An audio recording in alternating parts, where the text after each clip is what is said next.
प्रश्न 11 देखेंगे, एक्सरसाइज 14.4 का। अब यहाँ पे बोला गया है कि यहाँ पर भी जो है हमें सही गणितीय कथन में जो एरर है, जो त्रुटि है वो निकालना, फिर उसको सही करना, जैसे अब तक हम करते आए हैं सभी प्रश्न में।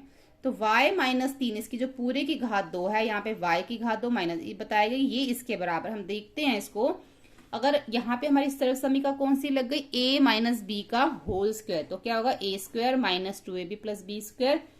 तो a की जगह पे क्या है y, b की जगह पे क्या है हमारा इसके अंदर 3, तो a स्क्वायर माइनस 2a क्या y, b क्या 3, फिर b स्क्वायर, y को 2 बार करेंगे तो y स्क्वायर, इन तीनों को गुणा किया तो माइनस 6y, 3 तिया 9, यानी कि ये जो है वो हमारे इसके बराबर है, ये इसके बराबर है। लेकिन हमें प्रश्न में बोला गया था इसके बराबर है, इसलिए गलत गणितीय कथन जो है ये जो हमारा सही है, सही गणितीय कथन जो है वो हमारा ये है, और ये है हमारा गलत गणितीय, पूरा लिखेंगे हम इसमें गणितीय कथन जो है वो हमारा ये, या के प्रश्न में भी दे रखा है। ठीक है, प्रश्न 12 देखते हैं। 12 में भी हमें बोला गया कि ये इसके बराबर है, तो देखते हैं हम यहाँ पे भी वही वाली सरल समीकरण लगेगी, क्योंकि a प्लस बी का होल स्क्वायर बन रहा है, a square plus 2ab plus B square, तो ये हमारा a है, z और b हमारा 5 है, तो 2ab, b स्क्वायर 5 का स्क्वायर हो गया, तो z को 2 बार करेंगे z स्क्वायर प्लस तीनों को गुणा किया 10z और 5 बचे 25, तो ये इसके बराबर है। तो ये हमारा सही गणितीय कथन है और ये हमारा गलत गणितीय कथन है। 13 देखते हैं। 13 में भी हम देखते हैं यहाँ पे 2a प्लस 3b ब्रैकेट में a माइनस बी, ये इसके बराबर, तो 2a प्लस 3b यानी कि एक हमारा क्या है इसमें, ये 2a प्लस 3b और एक हमारा a माइनस बी। तो ये हमारा किस तरीके से लिखा जाएगा, ये हमारा इस तरीके से आएगा। हमने जो पहले सरल समीकरण करी थी उसमें देखा था 2a प्लस 3b, यहाँ पे 2 और यहाँ पे 3b, जो a माइनस बी वो दोनों में है। ठीक है, हमने निकालते थे ना, इसमें से क्या करते थे कि इस तरीके से होता था, फिर ये इसमें से निकल आता था। ठीक है, और ये जो 2 होते थे वो हमारा निकल आता था। तो हमें पहले से ही ऐसा दे दिया है, अब हमें ऐसे लिखना था, तो हमने ऐसे लिख दिया। अब इसके अंदर जो है 2a प्लस 3b, अब हमारा क्या बन गया, ये हमने इस तरीके से लिख दिया, 2a multiply a minus B plus 3b फिर a माइनस बी। तो यहाँ पे जो हमारा, इसको अगर हम इससे गुणा करेंगे तो 2a स्क्वायर आ जाएगा, 2a को b से गुणा करेंगे माइनस 2ab आ जाएगा, ऐसे 3b को इससे गुणा करेंगे, 3b को इससे गुणा करेंगे। ठीक है, तो यहाँ पर हमारा जो है क्या बन जाएगा, ये minus 2a square minus 2ab plus 3ab minus 3b square. यहाँ पे देखो ये प्लस माइनस, ये इन दोनों ab है, ये भी ab है, तो 3 में से 2 अगर हम इसमें माइनस करेंगे तो सिर्फ ab बचेगा, तो बचा गया 2a square ab minus 3b, यानी ये जो है वो इसके बराबर है। तो ये सही गणितीय कथन ये है, गलत जो हमें प्रश्न में दे रखा है वो है। ठीक है, ये हो गया 13। तो यहाँ पर है प्रश्न 14 में a जमा 4 a जमा 2, ये जो है इसके बराबर है। तो a जमा 4 a जमा 2 का क्या मतलब है, जैसे हमने प्रश्न 13 में करा कि a जमा 4 हमारा इधर आ जाएगा, a जमा 2 2 बार आएगा सरल समीकरण के हिसाब से। तो इन दोनों को गुणा किया ये आ गया, इन दोनों को गुणा किया ये, दोनों को गुणा किया ये, इन दोनों को गुणा किया ये, तो इसमें ये दोनों जमा आ जाएंगे, 6a बन जाएगा, a स्क्वायर और ये जमा 8, यानी कि ये जो है वो इसके बराबर है।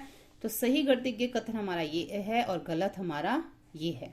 ठीक है, 15 में देखते हैं। यहाँ पे बोला गया कि ये जो है हमारा इसके बराबर, तो यहाँ पे भी a माइनस 4 और a माइनस 2, जैसे भी तक हम 13 में और 14 में हमने किया वैसे ही करना है, a माइनस 4 a और माइनस 4 इधर, और a माइनस 2 ये हमारा 2 बार आएगा। अगर आपको सरल समीकरण याद है तो आपको पता चल जाएगा, जो मैंने आपको भूमिका वाली वीडियो में भी करवाया था कि a माइनस 4 a इधर माइनस 4 इधर, a माइनस 2 2 बार आएगा। a को इससे गुणा करेंगे a स्क्वायर, a को इससे गुणा करेंगे 2a, 4 को a से गुणा करेंगे माइनस 4 है, 4 को 2 से, देखो माइनस माइनस प्लस हो जाएगा ना, तो 8 हो जाएगा। ये दोनों माइनस माइनस प्लस हो गए, तो माइनस का 6 आ गया, a स्क्वायर और जमा 8, यानी कि ये जो है हमारा इसके बराबर है।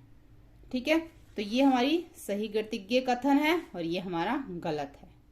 16वां देखते हैं। अब 16 में हमें बोला गया कि अगर हम इन दोनों को भाग कर तो हमारा 0 आएगा, तो हम करके देखते हैं। ये दोनों कट जाएंगे, बचेगा क्या a, तो हमारा तो 1 आ रहा है, 0 नहीं आ रहा, तो ये सही गणितीय कथन ये है और गलत हमारा ये है।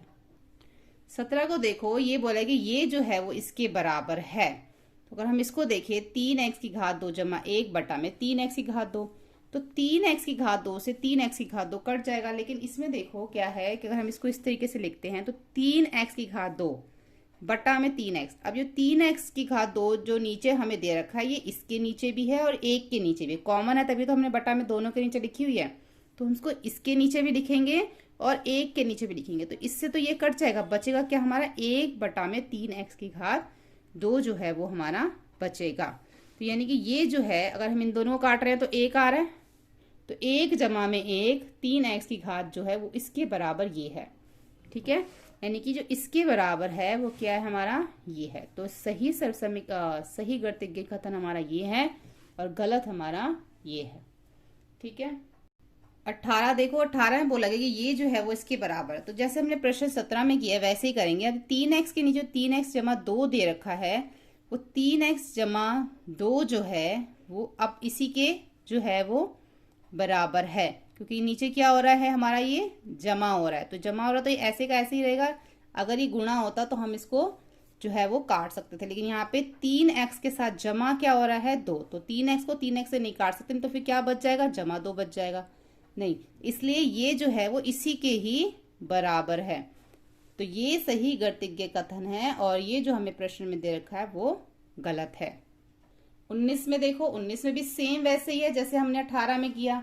ये भी दोनों जमा हो रहे हैं, इन्होंने बोला कि ये इसके बराबर, लेकिन जब हम करते हैं तो ये दोनों आपस में जमा हो रहे हैं, इसलिए ये पूरा जो है वो इसी के बराबर है। ये कट नहीं सकता, नहीं तो क्या बचेगा 4x जमा, ये नहीं बचे, ये बच जाएगा। इसलिए ये जो पूरा का पूरा ये अपने उसी के बराबर है। तो इसलिए सही गणितीय कथन हमारा ये है, ये हमारा गलत है। 20 में देखो 4x, अब देखो ये जो है हमारा कट सकता है क्योंकि इसके साथ कुछ भी नहीं है। तो ये हमारा यहाँ पे 4x जमा 5 जो 4x है, अब 4x इसके नीचे भी है और 5 के नीचे भी है, तो 4x बटा में 4x कट जाएगा और 5x बटा में 4x हमारा बचेगा। तो इसको जो हमने काटा 1 बचा, तो 1 जमा में 5 बटा में 4x हो गया, तो इसके बराबर हमारा ये आ गया। तो ये सही गणितीय कथन है और ये जो हमें प्रश्न में दे रखा है वो गलत है। अब देखो यहाँ पे 7x जमा में 5, तो ये 7x जो है बटा में 5 इसके भी है और 5 के नीचे भी ये 5 है, तो हम इसको इस तरीके से लिख लेंगे क्योंकि ये दोनों के नीचे है। तो 5 से 5 कट जाएगा, बचेगा 1, तो 7x बटा में 5, तो क्या बचा हमारा 7x बटा में 5 जमा 1, यानी कि इसके बराबर क्या है ये है। तो ये हमारा सही गणितीय कथन है और ये हमारा गलत गणितीय कथन है। तो यहाँ पर हमारा प्रश्नावली 14.4 और अध्याय 14 पूरा हो जाता है। सभी वीडियो चैनल की प्लेलिस्ट में जाके देख सकते हैं। वीडियो हेल्पफुल लगे तो प्लीज लाइक शेयर सब्सक्राइब करें। Thank you.